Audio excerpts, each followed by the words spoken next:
23 ఏళ్ల నిరీక్షణ తర్వాత ఈ రాబోయే రేపు మకర సంక్రాంతి రోజు సాక్షాత్తు విష్ణు భగవానుడికి ప్రీతికరమైనటువంటి షట్టిల ఏకాదశి వస్తుంది.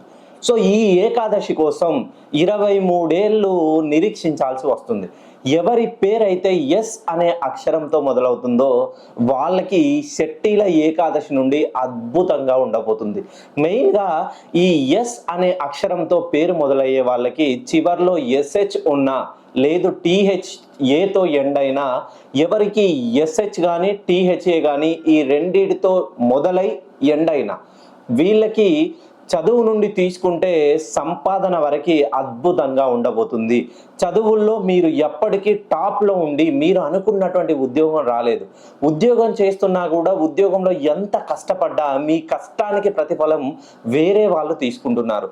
మీ తెలివిని పెట్టుబడిగా పెట్టి వేరే వాళ్ళు డబ్బులు ఆర్జిస్తున్నారు.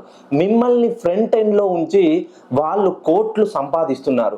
మీరు వ్యాపారం చేస్తున్నా కూడా పార్ట్నర్షిప్ వ్యాపారంలో ఉన్న సొంత వ్యాపారంలో ఉన్న ఎక్కడ వేసిన గొంగడి అక్కడిలానే ఉంది.